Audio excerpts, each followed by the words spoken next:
Have you ever looked at someone you love and felt like they're slowly slipping away from you? That's exactly how I felt about my wife, Eva. For months, something wasn't right. At first, I thought it was just me overthinking things. Maybe it was stress from work or life getting in the way. But deep down, I knew it was more than that. Eva wasn't the same anymore. The connection we used to share, the little things that made us us, was fading away, and I couldn't figure out why. Eva started coming home late almost every night. She said it was because of work, that her boss needed her to stay late to finish big projects. I wanted to believe her. She's always been ambitious, and I've supported her career from the start. But it wasn't just the late nights. She seemed glued to her phone, texting constantly, even when we were supposed to be spending time together. When I asked her about it, she'd say it was just work stuff and brush me off. Then came the business trips. She started traveling more often, saying these trips were crucial for her career growth. The Eva I knew wouldn't shut me out like this. She'd always been open with me about her life, but now it felt like she was building walls I couldn't climb. I didn't want to jump to conclusions, so I tried talking to her. I told her I missed her, that I felt like we weren't connecting the way we used to. Her response? "You're overthinking it. Work is just busy right now. Once things settle down, everything will go back to normal." Her words didn't comfort me. If anything, they made me feel worse. She said it so casually, like my feelings didn't matter. It was like talking to a stranger, not the woman I'd been married to for years.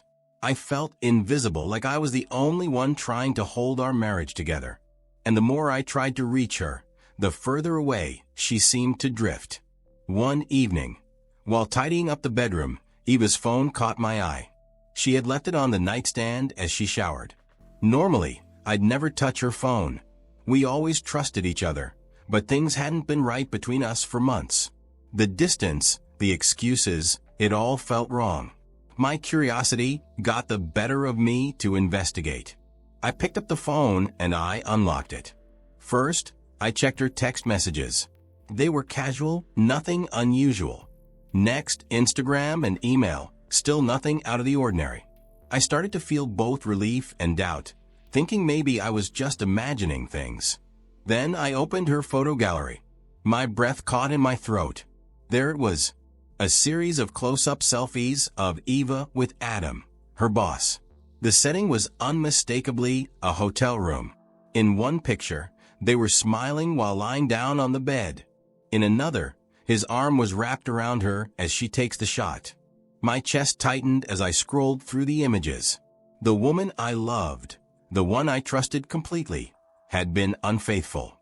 I sat on the edge of the bed, staring at the phone, my mind replaying every moment from the last few months, trying to make sense of it all. This was real. There was no denying she has been cheating on me. Later, as Eva came out of the shower, humming softly while drying her hair, I sat in the bedroom, still holding her phone. The photos were open on the screen. My hands felt clammy, but I knew I had to confront her. "Eva," I said, my voice low but firm. "What are these?" I held up the phone, the screen facing her. She stopped mid-step, her normal expression vanishing. Her eyes widened as she looked at the screen. For a moment, she said nothing, just stared at the photos. Then, her expression hardened. "Why were you looking through my phone?" she asked, her tone defensive. I couldn't believe what I was hearing. "That's what you care about." I shot back. "Not the fact that you've been sneaking around with Adam? Just tell me the truth, Eva. What is this?" She crossed her arms, her jaw tightening. "It's not what it looks like," she said. "Those pictures don't mean anything. It was a work trip and we shared a hotel room due to space. That's all." "Work trip?" I repeated, my voice rising. "You expect me to believe these are just work photos? Stop lying to me." Her face flushed with anger. "Fine," she snapped. "Yes, we've gotten close. But can you blame me? You've been so distant. I've felt so alone." Her words hit me like a slap. "Distant?" I said, my voice trembling. "I've been here, Eva. I've been trying to fix things, trying to talk to you. You're the one who's been pulling away." We went back and forth, the argument spiraling out of control. She blamed me, claiming she felt neglected. I called her out for her excuses, refusing to let her shift the blame. Every word felt like a fresh wound, cutting deeper than the last. By the end of the night, we weren't yelling anymore. We just sat there in heavy silence, the weight of everything pressing down on us. For the next few days, we barely spoke. The gap between us felt insurmountable, and I didn't know if we'd ever find a way back. Few days later, I was sitting in the living room, trying to focus on a book, when the doorbell rang. Eva was on the couch, scrolling through her phone. She barely looked up. I sighed and got up to answer it. When I opened the door, my stomach dropped. Adam was standing there, his face smug like he had every right to be there. Before I could say anything, he stepped inside. "Adam?" Eva's voice came from behind me. She sounded surprised, almost nervous. "I came to talk," Adam said, ignoring me completely and looking straight at her. "We need to sort this out." I shut the door and turned to face him. "What do you think you're doing here?" I said, trying to keep my voice steady. He shrugged and smiled. "I'm here for Eva," he said. "She deserves better than this." My hands tightened into fists, but I kept calm. "You need to leave," I said, stepping closer to him. He turned to me then, still smiling. "You don't get it, do you? Eva's not happy. That's why she came to me. She needs someone who actually appreciates her." "Adam, stop," Eva said, her voice shaky. She stood up and took a step forward, but she didn't come between us. "You should be thanking me," Adam went on, ignoring her. "I've shown her what she's been missing." That's when I snapped. I grabbed his arm, my grip tight. I said, "Get out," I growled, my voice low and firm. He tried to pull away, but I twisted his arm hard. A loud crack filled the room, and Adam screamed, stumbling backward. He clutched his hand, his face pale with pain. "Are you crazy?" he yelled, glaring at me. "You ever come here again," I said, my voice sharp and steady, "and you'll regret it even more." Adam didn't say anything else. He backed toward the door, still holding his hand, and shot me one last glare before walking out. The room went silent. I turned to Eva. She was standing there, her eyes wide. "What have you done?" she whispered, tears forming in her eyes. I took a deep breath, my hand still shaking. "No, Eva. What have you done? You brought him into our lives. You lied to me, betrayed me. And now you need to choose." She wiped her face with trembling hands. "I need time," she said softly. I shook my head. "No more time. I've waited long enough. Either you end it with him completely, right now, or we're done." She didn't say anything. She just stood there, looking at the floor, silent. That silence was louder than any answer she could have given me. I felt my heart break all over again. I realized I couldn't keep fighting for someone who wouldn't fight for me. "You've already made your choice," I said quietly. And without another word, I walked to our bedroom and took out a suitcase from the closet. It felt strange packing my things. I grabbed my shirts, pants, and a few other belongings, folding them neatly before putting them in the bag. Eva sat on the bed the whole time, her head in her hands. She didn't try to stop me, and she didn't say anything. I could feel her watching, but I didn't look at her. What was there to say? We both knew this was the end. When I finished packing, I zipped up the suitcase and carried it to the door. I paused for a second and I turned to her one last time. "Goodbye, Eva," I said, my voice calm but firm. She didn't reply. I walked out, closing the door behind me. It wasn't loud or dramatic. It was just final. I put my suitcase in the trunk of my car and sat in the driver's seat for a moment, staring at the house. I didn't cry, and I wasn't furious. I just felt empty. But I knew I was doing the right thing. I had to leave to protect what little dignity I had left. The next day, I woke up in a small motel room. I grabbed my phone from the bedside table and opened the email I had sent the night before. Attached to it were the photos I had taken from Eva's phone, pictures of her and Adam together in a hotel room. They were smiling, laughing, and holding each other. There was no way to explain them away. I sent the photos to Eva's company anonymously. They had a tip line for things like this, and I knew the company had strict rules about how employees were supposed to act. If they broke the rules, they needed to face the consequences. By the next morning, the photos had already caused a stir. It was late in the evening when my phone rang. I didn't need to check the screen to know it was Eva. I hesitated for a moment, staring at the buzzing phone. Finally, I picked it up and answered. "Please, don't do this," she said before I could even speak. Her voice was shaky, like she'd been crying for hours. "You've already sent the photos, haven't you? Do you know what you've done to me?" There was no anger in her tone, only desperation. I could picture her on the other end of the line, pacing back and forth, tears streaming down her face. "Eva," I said, keeping my voice steady, "what I did was hold you accountable.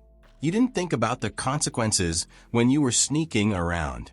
You didn't think about me, our marriage, or the people at work who trusted you." She sniffled loudly. "I know I messed up. I know I hurt you. But please, don't make this worse. They're going to fire me, Adam too. I've worked so hard for this career. You know how much it means to me." Her words hung in the air. It was true, Eva had always been ambitious. She talked about her job like it was her life's purpose.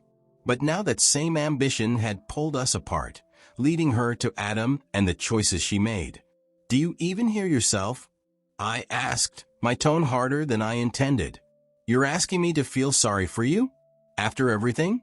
You didn't care about our life when you were out there with him. Why should I care about your career now?" She let out a shaky breath, and for a moment I thought she was going to hang up. Instead, her voice dropped to a whisper. "I didn't mean for it to happen like this. I never wanted to hurt you." "Well, you did," I said flatly. "And some things you can't undo." I hung up before she could respond, feeling a strange mix of guilt and relief. Guilt because a part of me still cared about her even after everything. Relief because I knew I had to stay strong for myself, even if it meant shutting her out. The fallout didn't take long. Within days of sending the photos to the company's ethics hotline, whispers of an internal investigation began to spread. Eva and Adam were both suspended while the higher-ups looked into their conduct. I heard about it from mutual friends and through posts online. I didn't need to ask Eva for updates. The silence between us said it all. A week later, the official announcement came. Both Eva and Adam were fired for violating the company's code of conduct. Their names were removed from the website. Their projects were reassigned to other teams. It was as if they'd been erased. I watched it all unfold from a distance, feeling a strange sense of satisfaction. Not joy, but something close to closure. They hadn't just betrayed me. They'd betrayed the trust of everyone who worked alongside them. They had to face the consequences, just as I had to face the pain of their betrayal. But as much as I felt vindicated, there was a heaviness that lingered. This wasn't how I wanted things to end. I didn't want to see her broken, begging for another chance at the life she'd thrown away. I didn't want to feel this bitterness gnawing at me, even after justice was served. As I sat alone in my quiet apartment, I realized something. There were no winners in this story. Eva lost her job, Adam lost his respect, and I lost the life I thought we were building together. Sometimes, doing the right thing doesn't feel like a victory. It just feels like the end of something you once believed in. It had been a few weeks since I walked out of the house for the last time. I spent many sleepless nights wondering how everything had gone so wrong. But every time I circled back to the same conclusion. This wasn't my fault. Eva made her choices, and I had to live with the fallout. The day Eva received the divorce papers felt surreal. My lawyer had handled everything, so I didn't need to face her again in person. She sent me a text after she got them. It was short and filled with regret. "I wish things were different. I never meant to hurt you like this." But by then, her words didn't carry the weight they once did. Apologies couldn't undo the damage. The betrayal had carved a space between us that no amount of regret could fill. It hurt. There's no sugarcoating that. Ending a marriage isn't just about signing a piece of paper. It's about letting go of dreams you shared, the future you planned together. It's about walking away from someone you once thought would be by your side forever. But as painful as it was, I knew deep down I was making the right choice. Staying in a broken relationship would have meant losing the little respect I had left for myself. Now looking back, I feel a sense of clarity I didn't have before. I've realized that sometimes walking away isn't a sign of weakness, it's a sign of strength. It's saying, I deserve better than this, and refusing to settle for less. If you're watching this and you're in a situation like mine, here's what I want you to know: you're not alone. The pain you're feeling right now might make it hard to think straight, but you're stronger than you realize. Don't let someone's betrayal define your worth. You deserve love, respect, and honesty.